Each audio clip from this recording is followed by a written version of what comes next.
Voilà. Donc, j'espère que vous avez vos questions. Et, en tout cas, les ministres qui sont là et les bien-aimés qui sont ici, ils vont essayer de répondre. Pourquoi on a mis des hommes de Dieu ici? Parce que les 3 hommes de Dieu que vous voyez ici, ils ont été reconnus au mois de janvier. Maintenant, nous, dans cette église, nous testons des hommes de Dieu. Voilà. L'église doit tester les hommes de Dieu. Janvier. C'est un mois de choix. Nous, maintenant, dans notre église, nous venons pour tester les pasteurs. Ce n'est pas un péché. Voilà. Dans votre église, là-bas, si tu testes, on te chasse. Nous, on ne chasse pas. On va traiter parce qu'on comprend que tu es très bon. Maintenant, c'est à vous, l'église, de commencer à poser des questions. Et nous allons aider avec les ministres qui sont là à répondre ensemble. Que Dieu vous bénisse.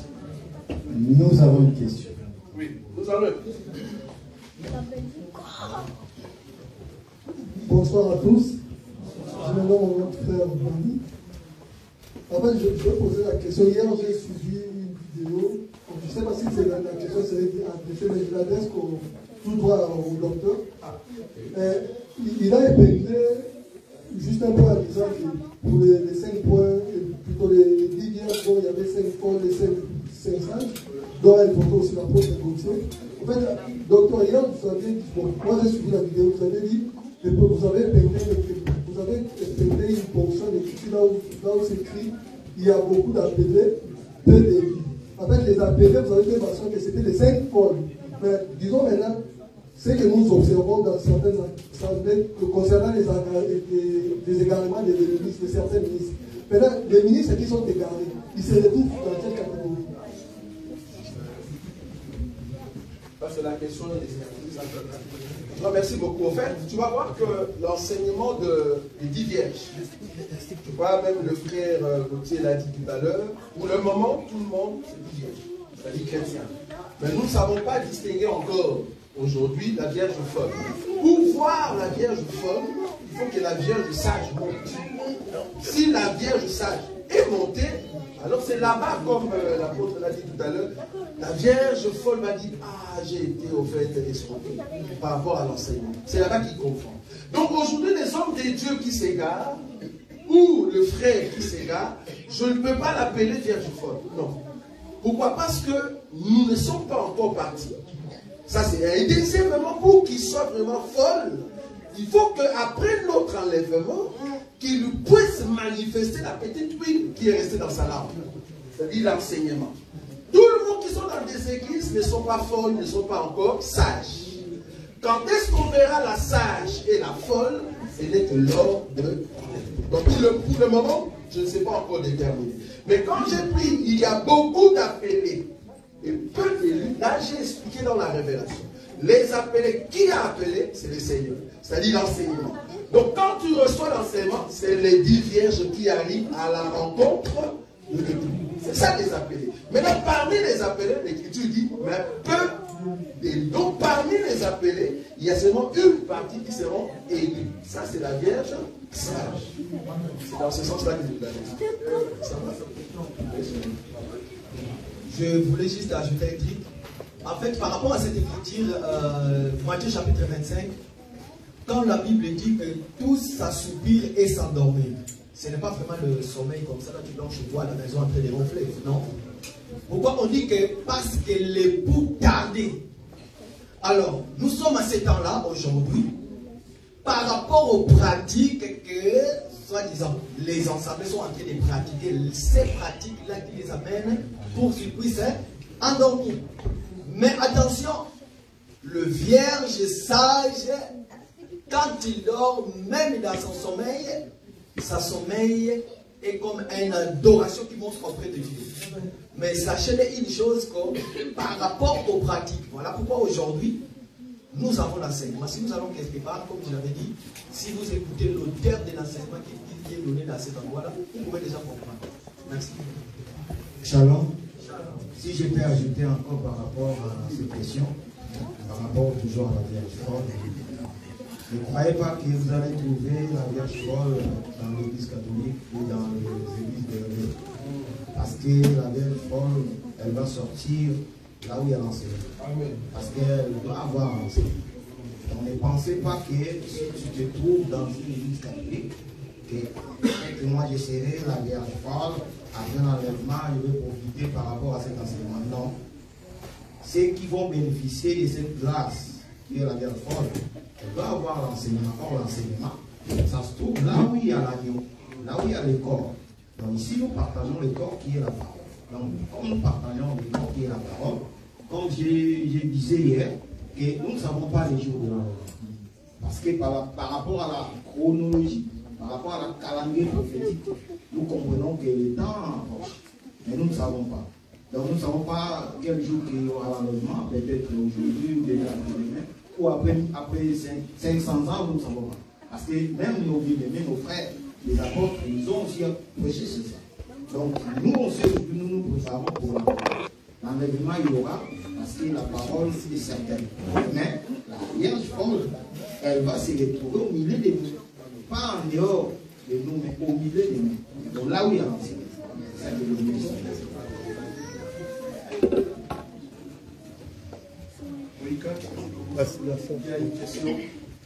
Voilà notre sœur en invitation.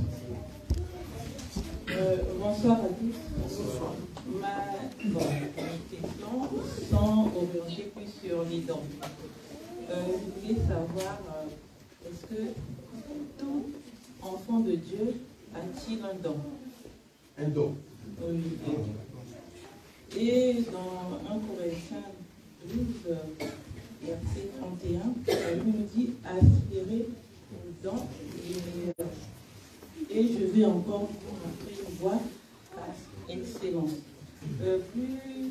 Un peu plus devant, on a essayé un peu de citer.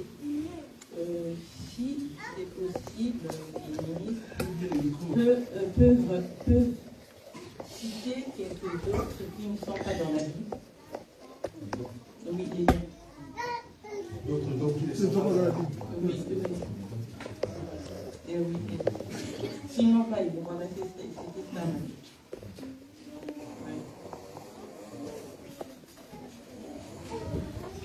Alors, nous voulons dire ceci, tout enfant de Dieu, né de nouveau, a un don.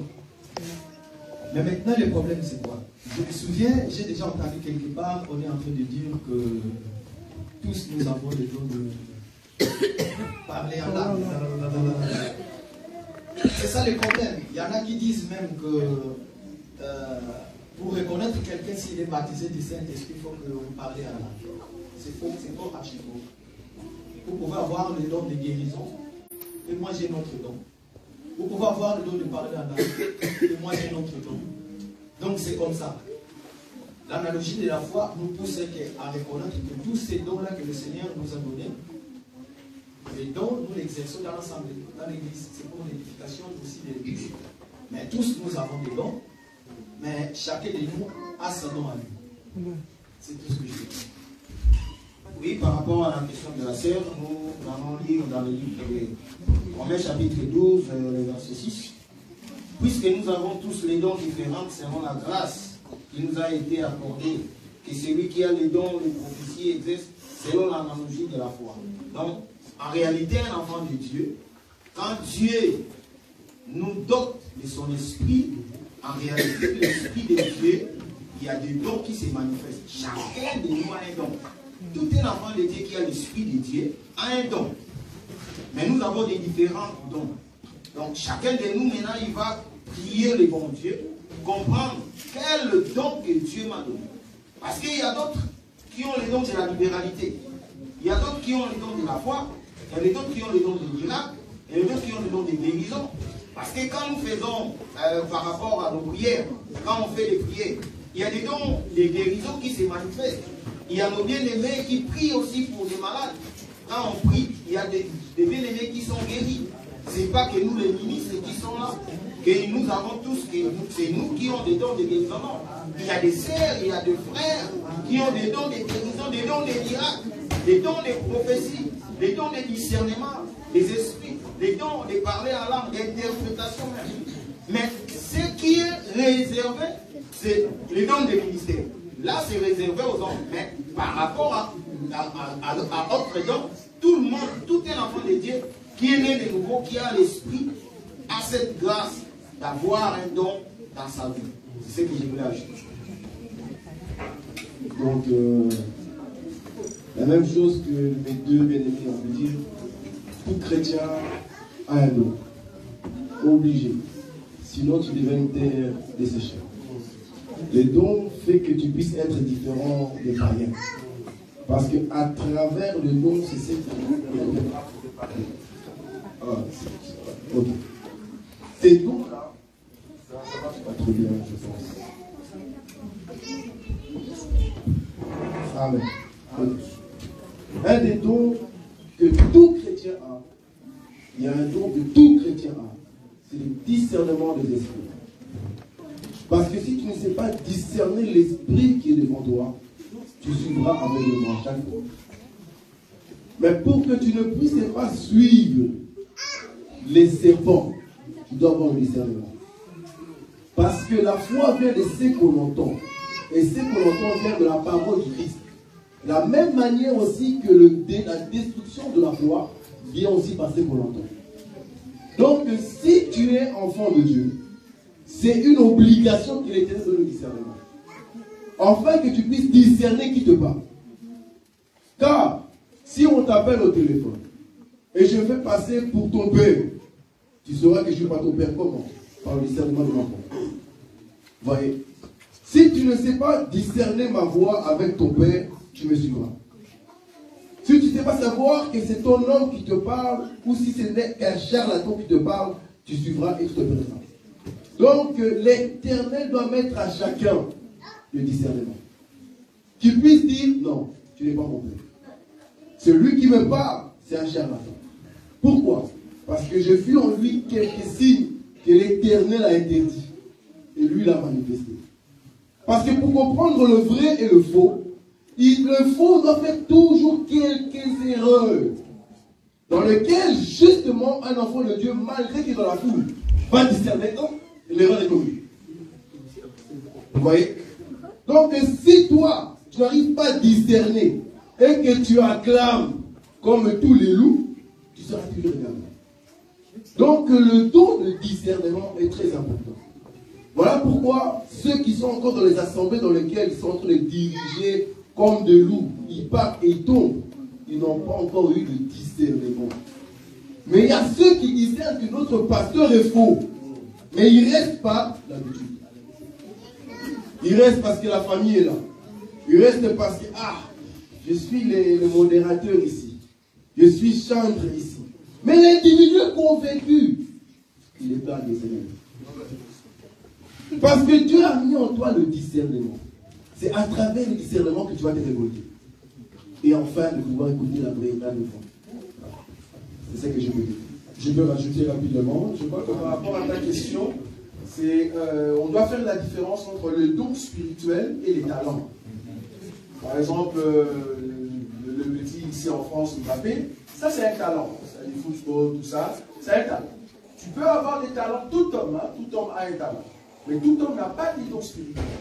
Tu comprends? Pourquoi? Parce que les dons spirituels est réservé pour ceux qui ont reçu le Saint-Esprit. Je peux dire rapidement Actes, chapitre 2 de verset 28. Pierre, l'œuvre dit, répondez-vous et que chacun de vous soit baptisé au nom de Jésus-Christ pour les pardons de vos péchés et vous recevrez le don du Saint-Esprit. Tu vois?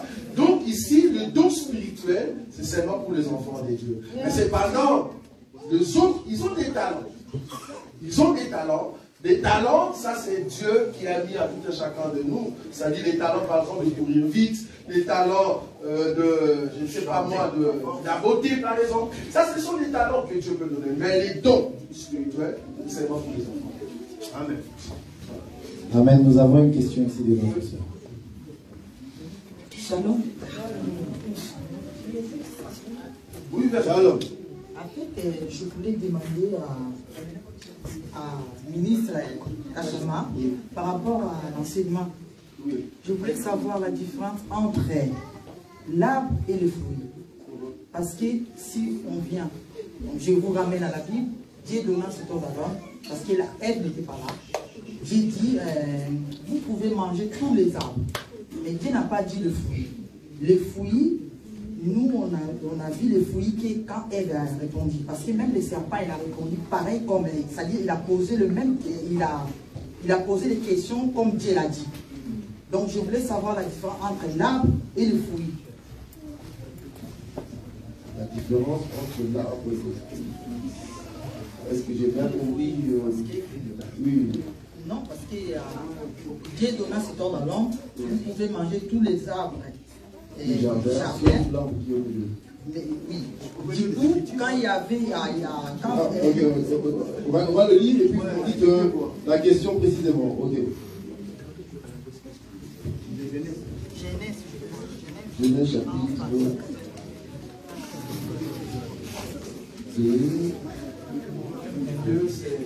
2 chapitre 16. Voilà, la Bible dit ceci. L'Éternel, Dieu donna cet ordre à l'homme. Tu pourras manger de tous les arbres du jardin, mais tu ne mangeras pas de l'arbre de la connaissance du bien et du mal, car le jour où tu en mangeras, tu mourras. Donc la question est... Ma question est que je voulais avoir la différence entre l'arbre et le fruit. L'arbre du milieu et son fruit. Non, comme la Bible parle de l'arbre, il parle pas des fruits. Les fruits. Les fruits, c'est sorti quand Ève a mangé. Mais c'était l'arbre. Donc je sais parce que physiquement comme ça, l'arbre et le fruit, il y a grande différence. Moi, je peux essayer de répondre. Bien que je ne connais pas trop bien la Bible. Au fait, quand Dieu a dit à Adam que tu mangeras de tous les arbres du jardin, mais quant à l'arbre qui est au milieu, tu n'en mangeras pas, parce que le jour où tu en mangeras, tu mourras. L'arbre en question, parce qu'on reconnaît l'arbre par son fruit. Donc quand tu dis que tu ne mangeras pas tel arbre, tu parlais du fruit. Parce qu'en réalité, le fruit, c'est le fils de l'arbre. Parce qu'il faut que l'arbre existe d'abord comme étant père, ou que le fruit vienne comme étant fils. Or, on ne mange pas le père, on mange le fils. Donc quand Dieu a dit, tu ne mangeras pas tel arbre, Dieu parlait en réalité le fruit qui devait sortir de cet arbre. C'est dans ce sens-là qu'il faut voir les fruits. Donc, dans ce cas, d'abord, dans tous les arbres, il n'y avait pas de fruits avant. Ah non, c'est pas ce que j'ai dit. On dit arbre, on parle de son fruit également. Donc on reconnaît l'arbre, parce qu'il faut acheter l'écriture. On reconnaît le manguier par la bande. Voilà, donc les arbres étaient là. Dieu parlait du manguier, mais il y a la mangue. Maintenant, quand Ève est venue, regarde ça, le péché de Ève, la Bible dit, la femme vit que l'arbre, pas le fruit, l'arbre était bon. À quoi? Donc on comprend que l'arbre veut dire fruit. Amen. Donc quand on parlait de l'arbre, on parlait du fruit. Amen. On va prendre Genèse chapitre 5, regardez. Genèse chapitre 5, verset 1 à 2. La Bible dit ceci. Voici le livre de la postérité d'Adam. Lorsque Dieu créa l'homme, il le fit à la ressemblance de Dieu. Il créa l'homme et la femme. Mais maintenant, regardez. Il les bénit et il les appela du nom de d'homme. Vous voyez? Donc, il n'y a pas d'homme avec S. Il appela homme et la femme, il appela homme. Donc, Dieu, quand il regarde Adam, il voit Ève à l'intérieur d'Adam. Vous voyez? Parce que Ève n'est qu'une simple côte. C'est nous qui l'appelons femme. Mais Dieu n'a pas appelé Ève femme. Dieu a appelé Ève côte. Vous voyez? Donc, la côte, c'est de l'homme. Donc, tout ce que Ève a, c'est Adam. Quand Adam dit, chair de ma chair, os de mes os, il parle de quoi? Il parle de son propre corps. Donc, quand Dieu regarde Ève, il voit le corps d'Adam. Quand Dieu regarde l'Église, il voit le corps de Christ. Voilà pourquoi il me dit, revêtez-vous de Christ. Donc, Christ est en nous. Mais l'espérance de la gloire. Ce n'est pas moi qui marche, c'est Christ qui vit. C'est comme ça que nous disons les choses. Amen. Est-ce que vous pouvez acclamer le Seigneur?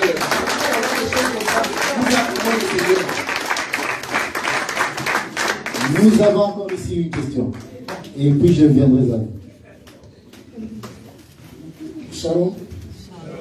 Une question de nos frères qui nous suivent sur Internet. Ça parle de Philippiens 2, 10. Philippiens 2, 10. J'ai lu. Afin qu'au nom de Jésus, tous genoux fléchissent dans les cieux, sur la terre et sous la terre. La question,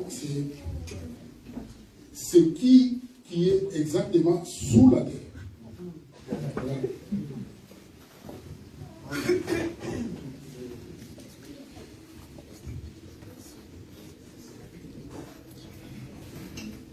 Shalom.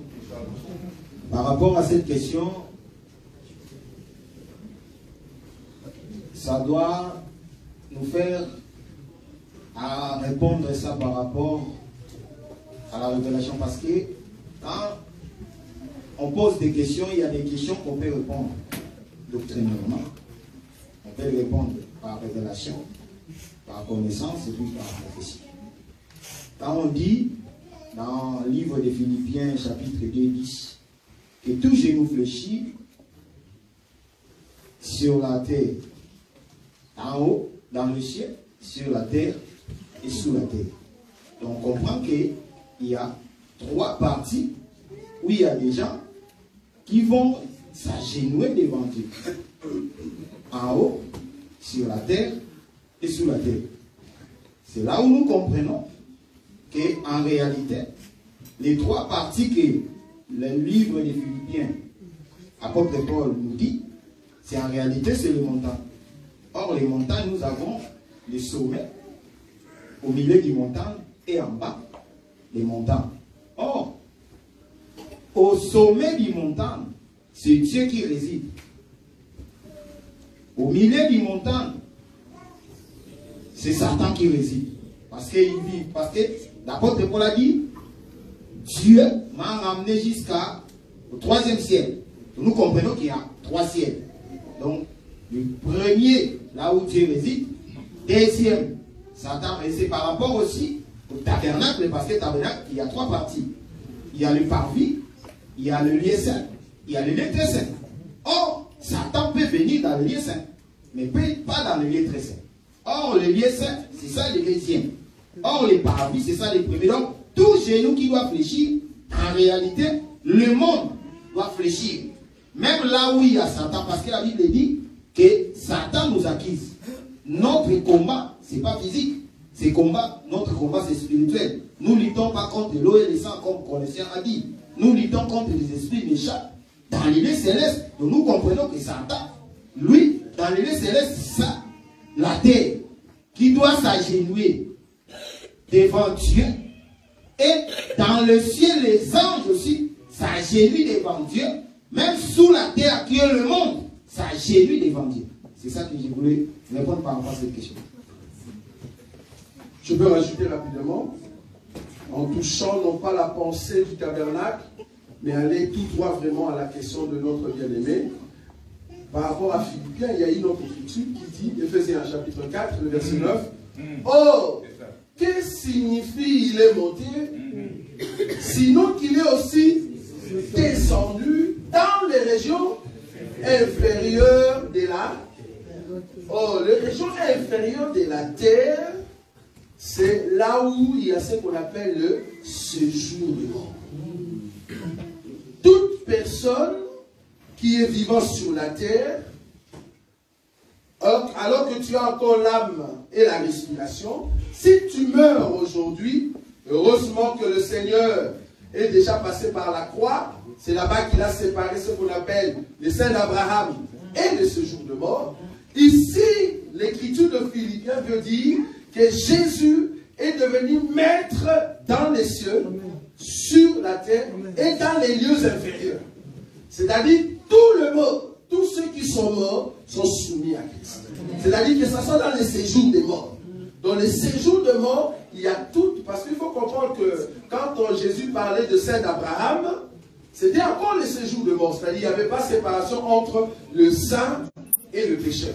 Mais il fallait maintenant que Jésus meure, pas à sa mort, il est descendu dans les lieux inférieurs pour faire la séparation entre le peuple des dieux qui vont rester dans le sein d'Abraham et le pécheur qui reste dans les séjours de mort. C'est ce que nous appelons la salle d'attente pour ceux qui vont au ciel et la salle d'attente pour ceux qui vont aller en enfer. Donc, les séjours de mort sous la terre, c'est au fait que ceux qui ne confessent pas les noms, qui n'ont pas, eu à confesser le nom de notre Seigneur Jésus quand ils étaient vivants. Parce que tu vas comprendre qu'en réalité, nous, quand nous dormons, eux, ils souffrent encore alors qu'ils sont encore dans les lieux de tourment. Ils doivent continuer à respecter notre Seigneur. C'est ça les lieux à faire. Voilà. Nous avons encore ici notre sœur qui a une question. Ma question est par rapport à la réponse que le docteur a donnée sur les dons. Vous avez dit que les dons spirituels sont réservés aux enfants de Dieu chrétiens et que vous avez donné l'exemple sur la Saint-Talent. Mais ma question est celle-ci. J'ai eu à rencontrer des gens, par exemple, qui te disent qu'ils font un songe, le songe se réalise, par exemple. Mais ce n'est pas un chrétien, qui a aussi des dons de vision. Et ça, mais ce n'est pas des chrétiens, c'est des païens qui sont encore dans l'Égypte. Mais ça, on va appeler ça alors quoi? Ah, c'est très bien. Je crois que même dans la Bible, ce que nous appelons dons de prophétie, dans le monde, on l'appelle pas don de prophétie, on appelle ça divination. Donc, une personne qui est païenne et qui a ce que tu appelles don de vision, parce qu'il voit des choses et ça se réalise, on l'appelle pas don spirituel. C'est spirituel par le Saint-Esprit. Hein. On l'appelle seulement un don de vision. Mais c'est pas un don spirituel. Parce que tous ceux qui possèdent le don spirituel, ils sont obligés, je l'ai dit, obligés d'aller au ciel. Mais ces gens-là, ils ont des dons, mais qui ne sont pas des dons poussés par le Saint-Esprit, parce que le Saint-Esprit a dit par eux, donc ils vont rater dans l'effort, bien que tu peux interpréter des songes. Tu vois? Ce sont des dons, oui, mais pas des dons par le biais du Saint-Esprit. C'est ça qui fait la différence. Voilà. Mais ça vient d'où ces dons-là? Talents, ce sont des talents. Tout le monde a des talents. Dieu a donné à tout le monde. Donc, il donne la pluie à tout le monde. Ça va? Ça, ce sont des dons. Voilà, notre frère ici a vraiment des questions. Donc, vous avez vraiment des réponses. Vous gagnez le temps, j'allais compléter, mais vous gagnez le temps. Oui, ma question concerne le docteur. En fait, il y a l'une des vidéos. Il y a l'une des vidéos que j'étais suivi dont les sujets m'échappent un peu. En fait, ma question c'est celle de savoir, de me mettre en parallèle des textes. Parce que nous savons que Jésus a été crucifié, c'était la loi qui l'a crucifié. Mais dans votre vidéo, vous avez épinglé une portion d'écriture de 2 Corinthiens 13, 4. Et puis moi, j'avais pris encore une portion, celle de Luc 23, 5. Je ne sais pas si vous pouvez me mettre en relation pour plus éclater. 2 Corinthiens, chapitre 13, 4. Oui, et puis... Car il a été crucifié à cause de sa faiblesse, mais il vit par la puissance de Dieu. Nous aussi, nous sommes faibles en lui, mais nous vivons avec lui par la puissance de Dieu pour agir envers vous. Oui, celle que j'ai ajoutée pour que le docteur me mette en corrélation les textes, c'est Luc 23, 5, verset 5. Luc 23, 5. Mais ils insistèrent et dirent, il soulève le peuple en enseignant par toute la Judée, depuis la Galilée où il a commencé jusqu'ici. C'est ça. Me mettre en relation ces 2 textes-là dont vous avez évoqué dans l'une des vidéos que je vous ai suivies. Okay. Bon, par rapport à Luc ici, peut-être pour gagner du temps, je prends plutôt l'autre verset. Quand je parlais que Christ a été crucifié à cause de sa faiblesse, c'est-à-dire qu'il a été crucifié à cause de sa chair. Ça, j'espère que tu as compris. Mais quand tu dis par exemple qu'il était mort par la loi ou bien à cause de la loi, c'est juste. La loi en question, c'est le Père. Hein. C'est comme ça que nous on prêche. La loi, au fait, dans l'enseignement, c'est le Père. Parce que le précepte du Père, c'est ça la loi. Vous voyez? Donc si Christ a été crucifié, c'est le Père, en fait, qui crucifie son Fils. C'est Abraham qui va prendre Isaac, il va mettre le camp et il va le tuer. Vous voyez? Donc ici, c'est le Père vraiment qui est la loi, qui va au fait crucifier son enfant. Donc, quand je touchais l'écriture de la faiblesse, c'était pour montrer qu'en réalité, Christ ne peut pas mourir. Mais s'il accepte de mourir, c'est parce qu'il a porté un corps qui était sa faiblesse. C'est dans ce sens-là que j'en ai dit. Ça va? Voilà. Magnifique. Nous avons notre sœur Safi qui veut poser une question. Merci pour la parole. Bonsoir à tous. Avant de poser ma question, en fait, je voulais juste soulever que je n'étais pas d'accord avec un point que le docteur Roger a soulevé par rapport au don. Parce que le don, en fait, c'est quelque chose qui est lié automatiquement au spirituel. Ça ne peut pas être un talent. Donc, lorsque la divination prend place, c'est toujours un don qui vient de Dieu, moi je pense, et qui est utilisé, qui est mal utilisé, qui est utilisé par le système satanique. Mais à partir du moment où nous avons ce don pour Dieu, ça devient en fait, on l'utilise pour le système céleste. Voilà, mais après, peut-être que le docteur Roger va nous expliquer ça à ce sujet. Et je peux éclaircir rapidement, pas pour gagner du temps. J'ai bien dit que tout le monde a des talents. Ça peut être spirituel, ça peut être physique. Tout le monde a ça, les talents. Mais là, quand on donne spirituel, il n'y a aucun homme sur la terre qui a reçu le don du Saint-Esprit et qui va répondre. Non, il n'y a pas. Si tu reçois le don du Saint-Esprit, tu es obligé d'aller au ciel. Parce que, en réalité, c'est le bien qu'on a donné à Isaac. C'est un bien. Donc, si nous possédons le Saint-Esprit, c'est parce que c'est un gage. Ça, tu es d'accord avec nous. Or, si tu as les gages de notre Dieu, tu iras au ciel. Or, ces gens-là, ils ont des dons. J'ai appelé ça dons aussi. Ce sont des dons. Tu peux l'appeler spirituel, mais moi, le terme spirituel, je le lis directement avec le Saint-Esprit.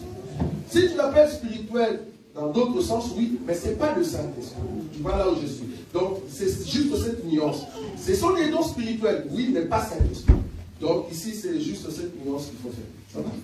Par exemple, dans les dons, nous avons les dons des miracles. Vous n'avez pas des écritures comme ça, ça va? J'ai donné ici dans le livre Actes des Apôtres.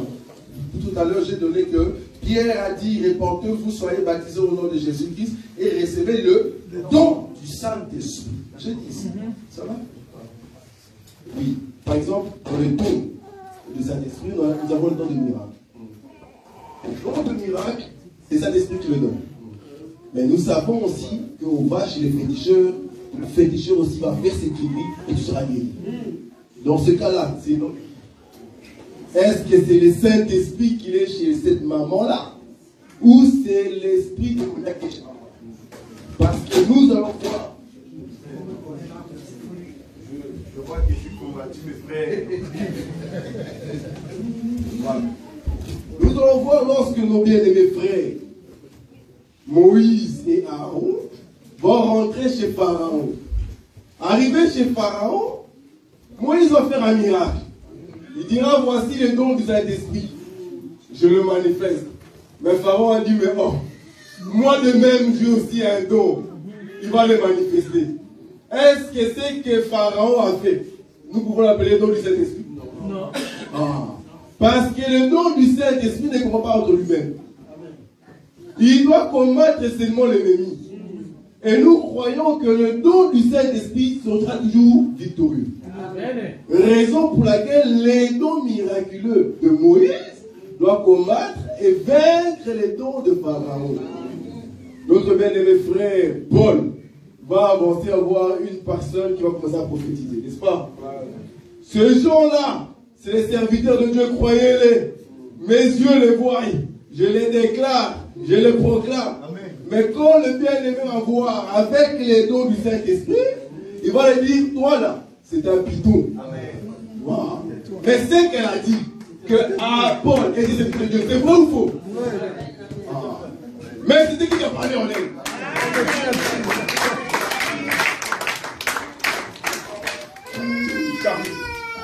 Merci. Donc, comme je disais, en fait, c'est un capital des modèles. Hein.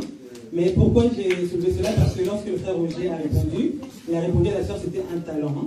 Et j'ai bien dit que c'était, lorsque c'est utilisé pour le système du monde des ténèbres, on ne peut pas dire que c'est lié au Saint-Esprit, je suis tout à fait d'accord. Cependant, même lorsque le docteur Roger parlait de divination, nous savons aussi qu'on appelle ces personnes-là les voyants. Mais dans le système de Dieu aussi, on appelait aussi à un certain moment les voyants, on n'est pas, ce ne font pas. Voilà. Donc, c'était juste pour soulever ça. Sinon, pour poser ma question concernant l'intervention du frère Kachama, qui parlait tout à l'heure de Caïn. Donc, ça m'a interpellé. Je me disais, bon, sûrement que l'enseignement a été donné à nous tous, hein.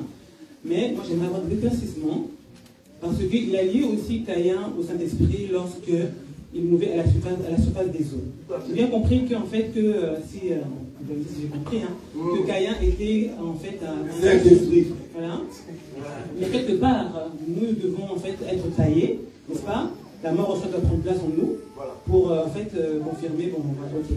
Mais maintenant, à quelle parole liée le fait que Caïn soit en fait lié au Saint-Esprit? Ok.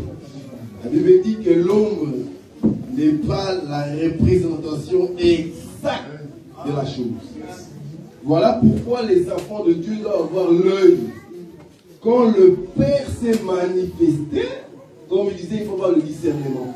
Savoir que là, il a agi. Vous voyez? Jésus dira que dans Jean chapitre 5, 39, vous sondez les Écritures pensant trouver la vie en elles.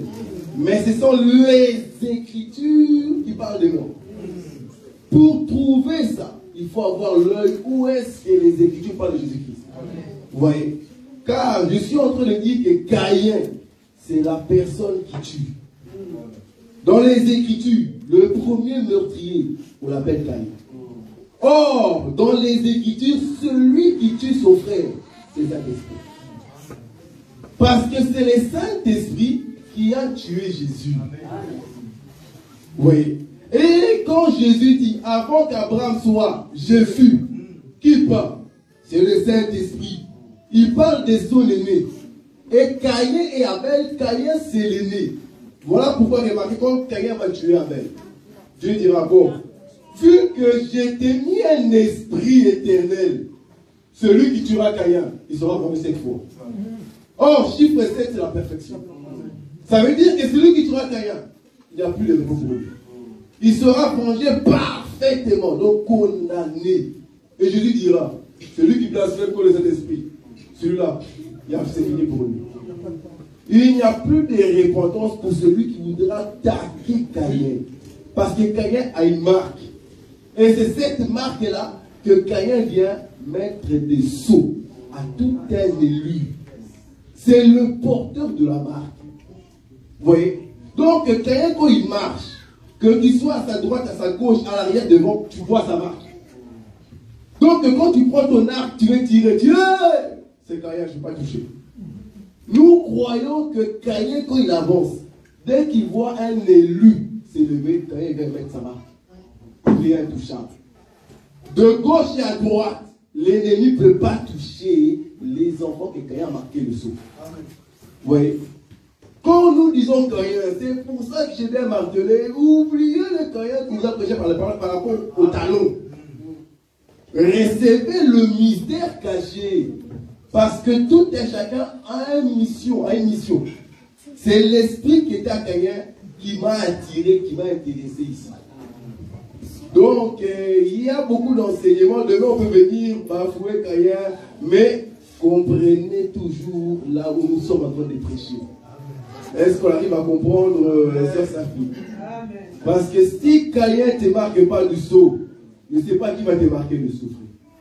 Le porteur de sceau, c'est intouchable, c'est Caïn. Tu vois ces choses? Voilà, nous avons encore une question ici. Ce n'est pas une question, c'est une intervention. Je vais ajouter et appuyer ce que mon bien-aimé Kachuma vient de dire. Et sœur Safi, nous devons comprendre que les Écritures sont les bégaiements. Les Écritures sont les bégaiements qui demandent l'interprétation.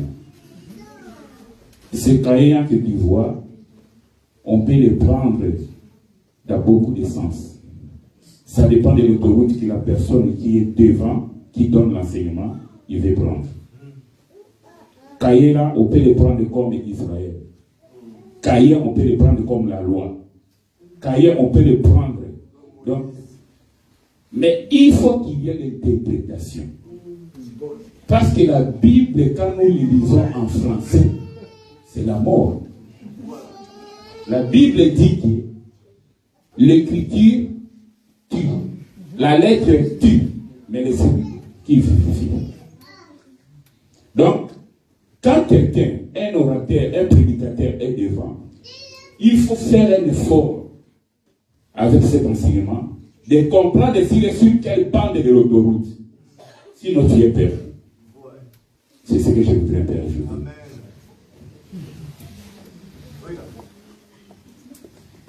Je reviens vers. Il nous reste 20 minutes. Posez Oui, des questions. une autre question qui vient de l'Internet. Une sœur pose la question sur Acte 16, 31. Acte 16, 31. J'ai dit, crois au Seigneur Jésus qui sera sauvé, toi et ta famille. C'est... Acte 16. Acte 16, Ça, c'est pour le Silas. ça c'est pour le Silas. Oui. Acte 16, Tu seras sauvé, oui, toi et ta famille. C'est ça. Oui, tu seras sauvé, toi et ta famille. Je viens de le dire. Oui, c'est pas ça. Oui, crois au Seigneur Jésus qui sera sauvé, toi et ta famille. Alors, la question, il dit, une sœur en Christ se marie à un monsieur, chrétien ou païen. Il prend le nom du monsieur, comme notre sœur là, je l'aime beaucoup, notre sœur Fabiola maintenant qui porte le nom de Thibaut. Donc, ce n'est plus vraiment la sœur Fabiola, mais c'est Thibaut. Tout à fait. C'est l'homme. Maintenant, Fabiola, dans la chair, elle a des frères et des sœurs, chrétiens ou païens, mais Fabiola prie pour ses sœurs.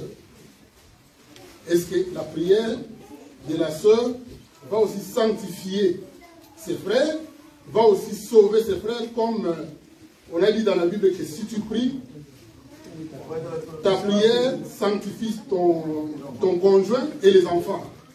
Est-ce que dans ces cadres-là, est-ce que la prière d'une femme mariée va sanctifier aussi ses frères dans la chair? Parce que c'est aussi la famille, selon la question.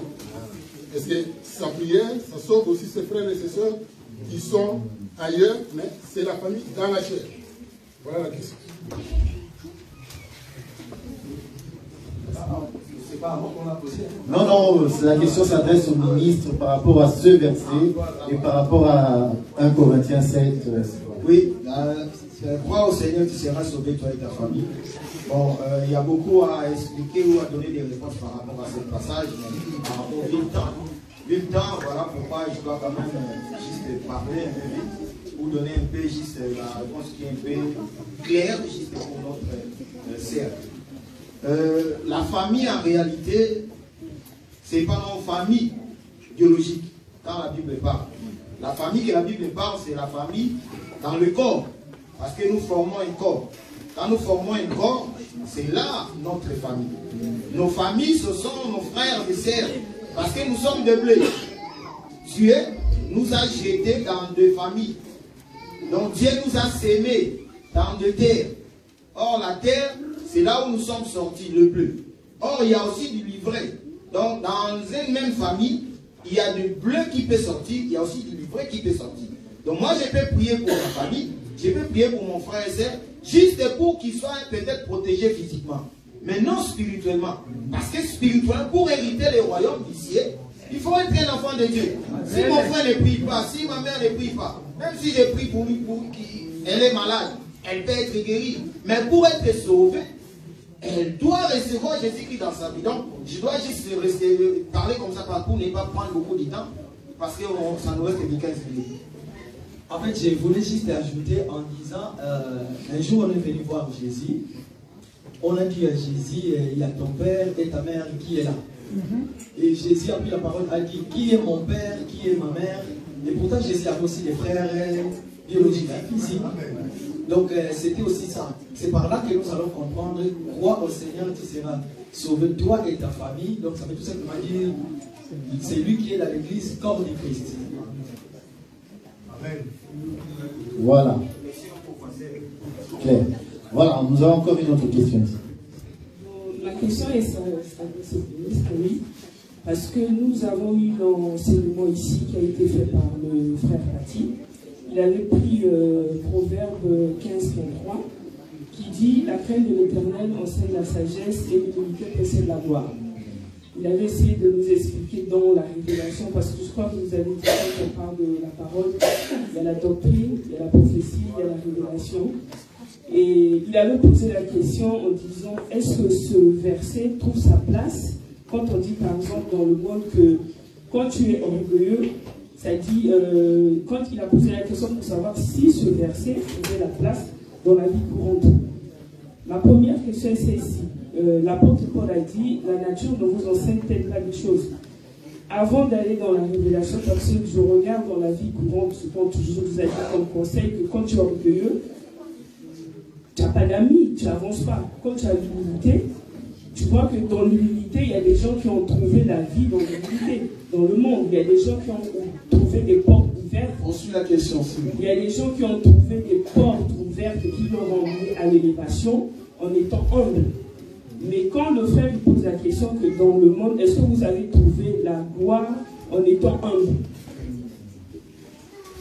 C'est là où ma question est ici. Mais si on va dans la révélation, là, ça veut dire que dans la doctrine, ça n'a pas de place. Alors dans la doctrine, apparemment, la révélation commence à tuer la doctrine. Parce que la doctrine, je crois que c'est la vie.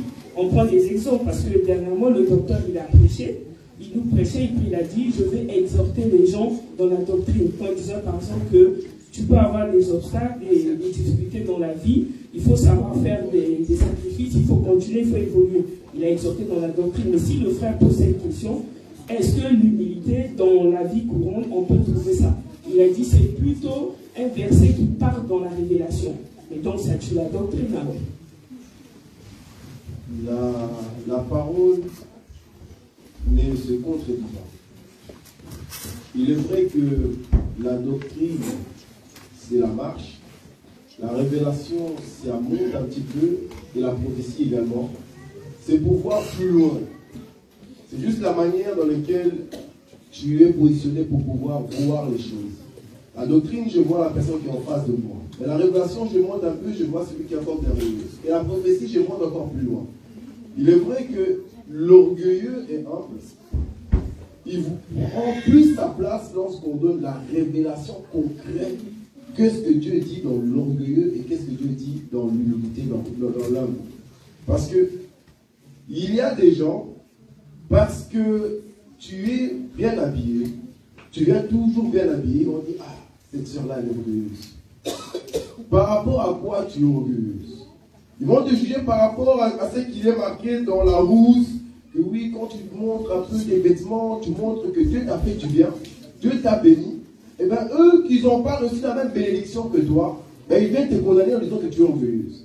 Quand tu roulais à ta petite Twingo, tu étais bien. Tout le monde te disait bonjour.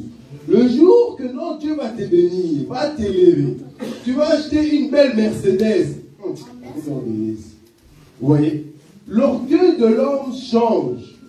La façon dans laquelle moi je trouve le mot orgueilleux peut être différent par rapport aux frères. Les riches entre eux, la manière dans laquelle ils sont habillés, quand eux ils se voient, leur style de dire orgueilleux est différent par rapport à moi avec eux. Vous voyez? Moi, il faut seulement que tu puisses être un petit peu élevé. Tu dirais, ah, tu es orgueilleuse. Ah, il est orgueilleux. Mais celui qui a le même niveau que toi, il faudrait que ton niveau soit en plus élevé que lui. En fait, lui te dise, tu es orgueilleuse, oui ou non. Donc, la manière de jugement, la doctrine, ça change toujours, ça varie toujours.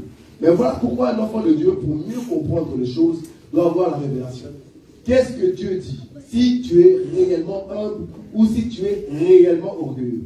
Pour comprendre les deux aspects, Jacques dit ceci, Jacques chapitre 4, verset 6. La Bible dit ceci, il accorde au contraire aux grâces plus excellentes. C'est pourquoi l'Écriture dit, Dieu résiste aux orgueilleux, mais il fait grâce aux hommes. Vous voyez? À ces moments-là, l'Écriture vient éclaircir réellement si moi je suis orgueilleux ou non.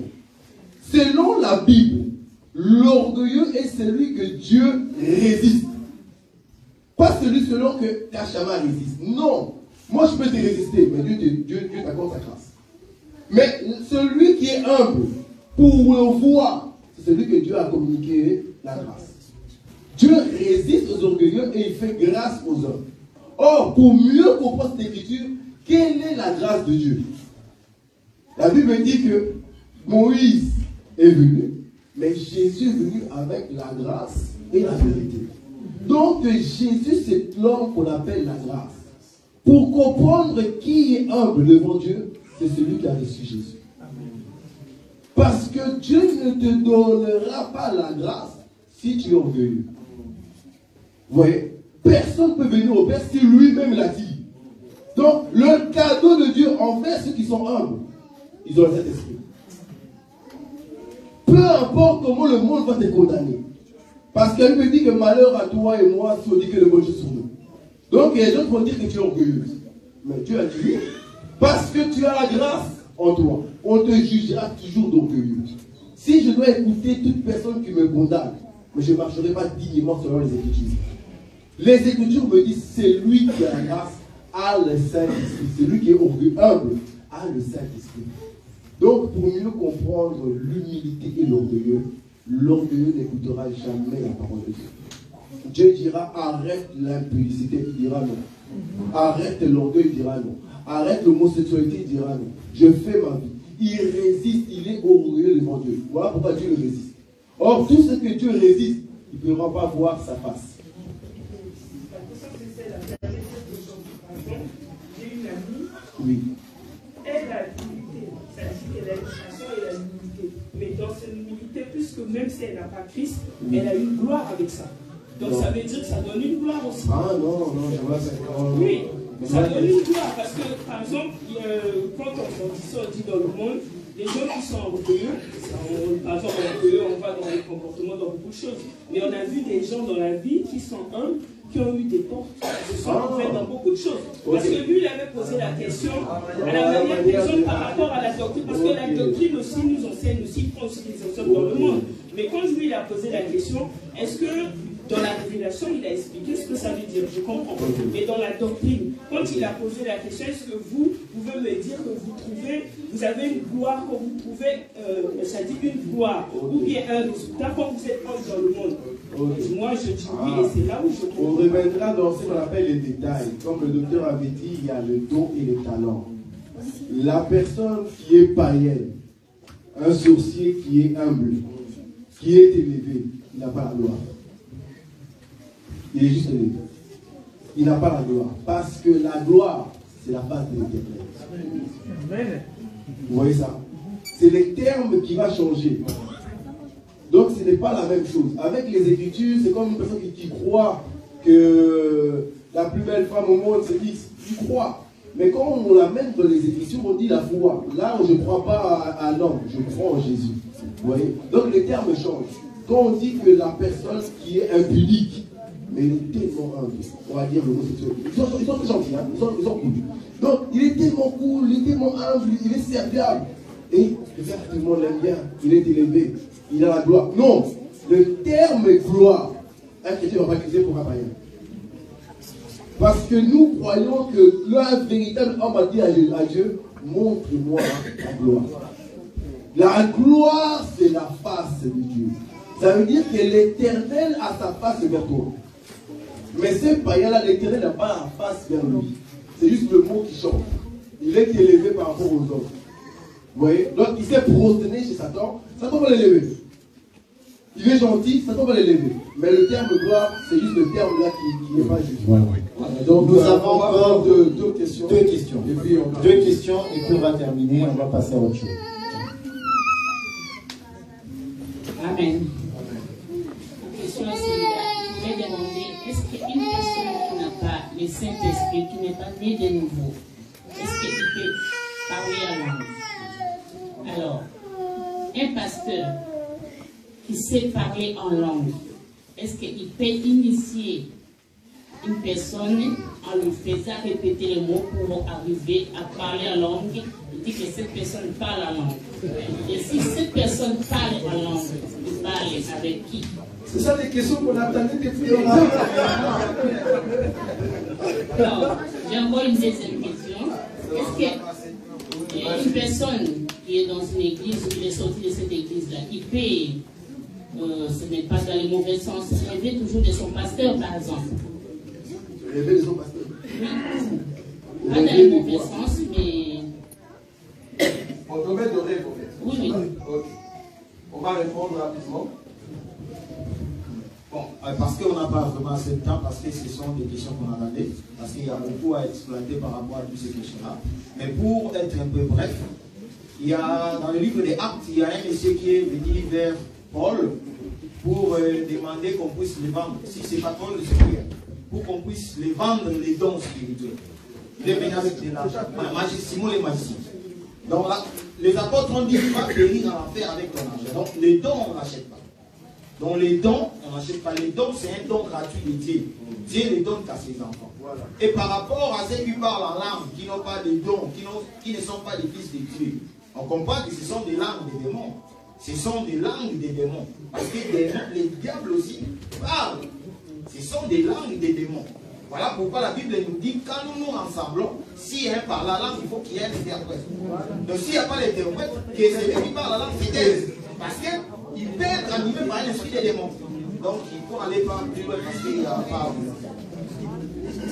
Et il y a aussi la question que le pasteur enseigne le parlement en langue. Non, là c'est un don, le don du Saint-Esprit. Donc c'est le Saint-Esprit qui te donne son don de parler en langue. Si tu as le don de parler chinois, et moi je dois parler brésilien, comment je vais t'enseigner à parler chinois? Non, parce que le don, oui, il est vrai que c'est ton signe, on voit les gens qui mettent des talons veulent ressembler l'homme. T'enseigner le don de parler en langue, c'est diabolique. C'est diabolique. Voilà. Voilà, en fait, je voulais dire ceci. La Bible dit que c'est le Saint-Esprit qui intercède à nous par des soupirs inexprimables. Et lorsque quelqu'un parle en langue, en réalité, ce n'est pas lui, c'est Dieu qui parle en lui. Dieu même, Dieu, parce que voilà pourquoi tout à l'heure, nous avons dit que, en fait, lorsque nous prions, ce n'est pas nous qui prions, mais c'est Dieu qui prie en nous.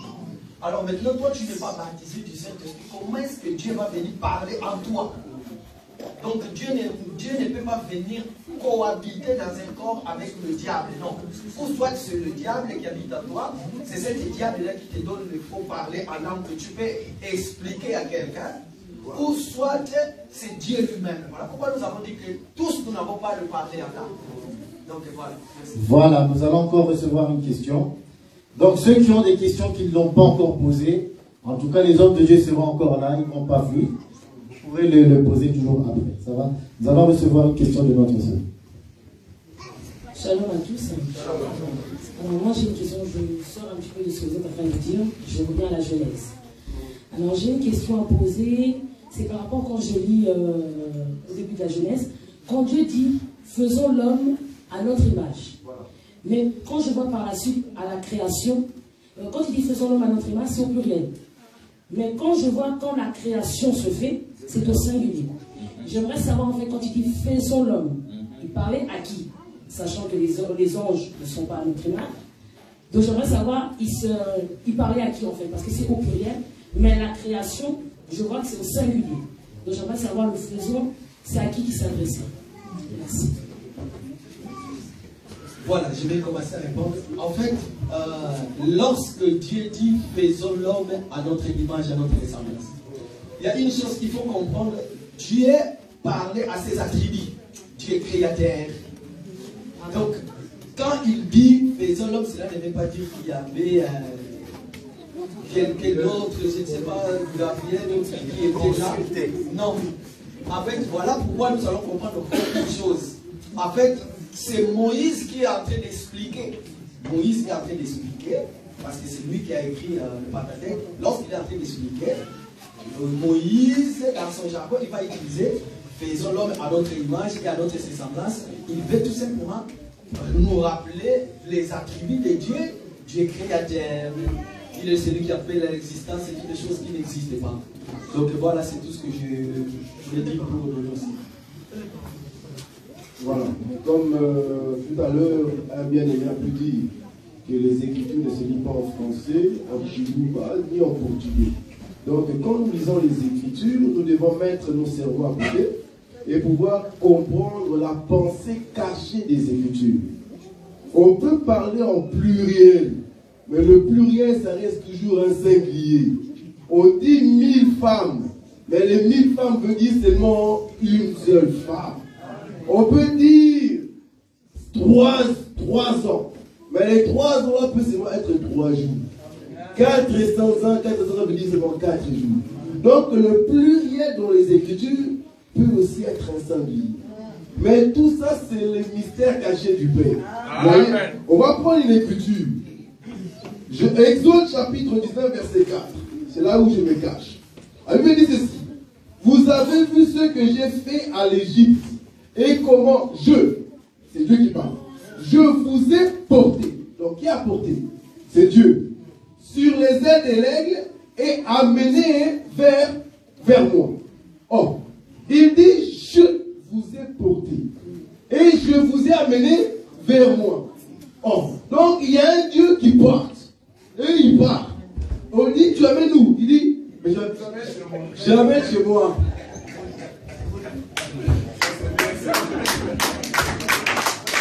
Pour ajouter, un jour Philippe a demandé à Jésus, montre-nous le Père. Jésus a dit à Philippe, celui qui m'a vu a vu le Père parce que le Père est à moi. Le même Jésus qui a dit le Père est à moi, il a dit, il est avantageux que je m'en aille. Si je ne m'avais pas, le Saint-Esprit ne viendra pas. Donc voilà, créons l'homme à notre image. Donc c'est le même Dieu, mais qui s'est manifesté comme Fils, comme Saint-Esprit. Donc Dieu, quand il parlait, faisons l'homme à notre image, comme notre apôtre l'a dit, que Dieu parlait par rapport à ses activités, parce qu'il devait se manifester comme Fils, et il devait se manifester aussi comme Esprit. Ok, nous acclamons le Seigneur. Je vais alors faire le tour des hommes de Dieu. Ils vont dire un mot rapidement et après on va passer à autre chose. Voilà, Église, je voulais dire, le dernier mot, je voulais dire, comprenez une chose, la révélation, c'est la beauté de l'évangile.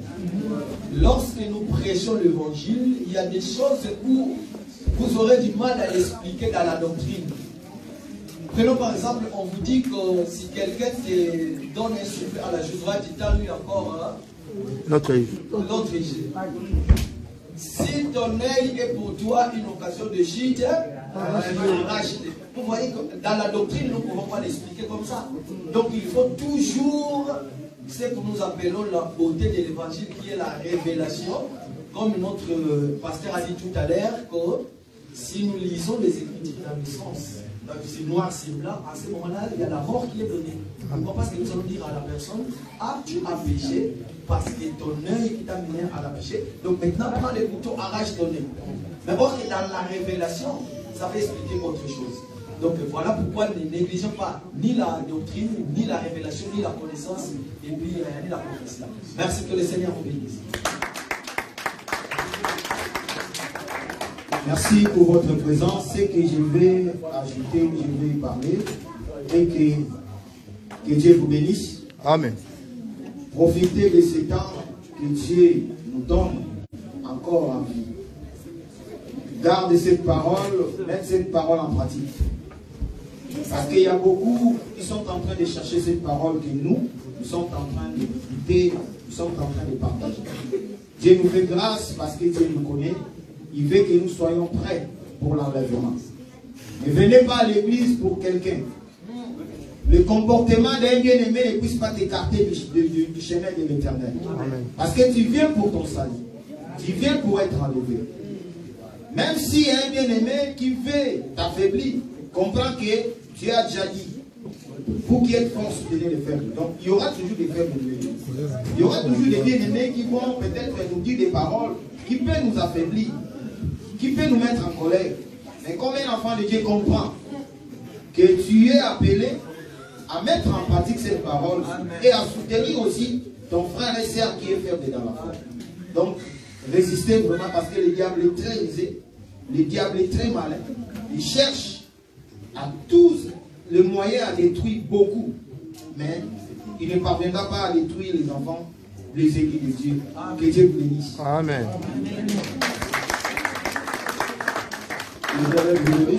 Amen.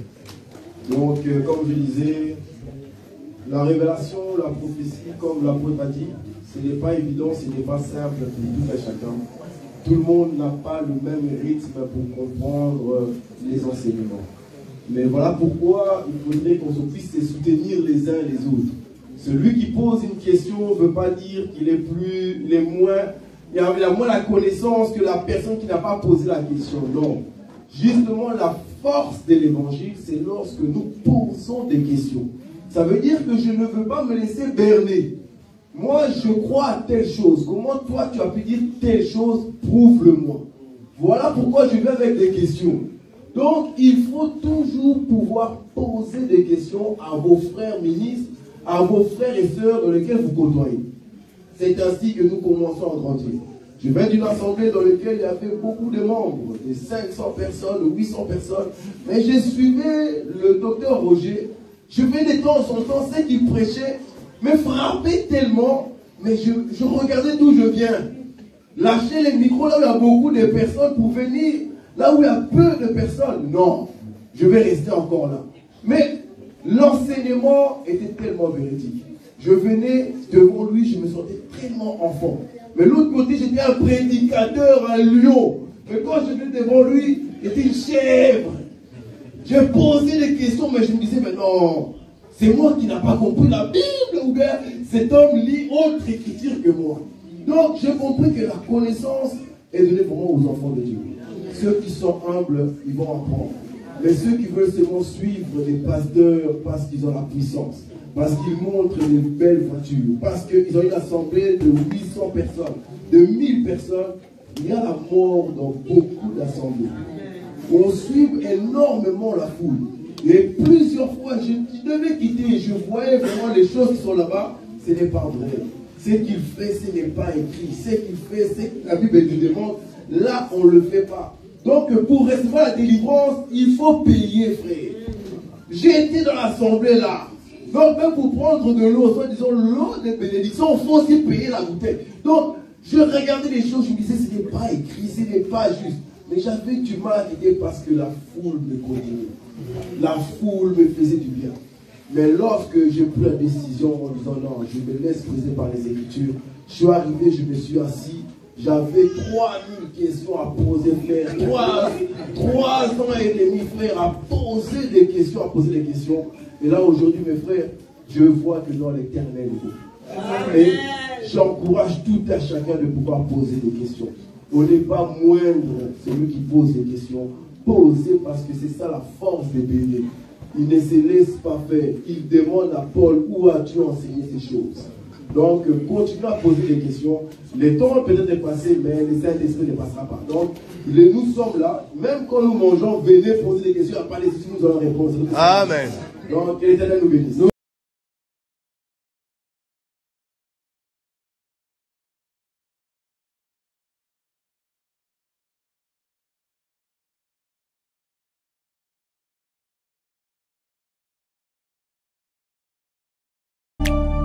Nazakomata ngai, nga nazakomata, ai nazakomata ngai,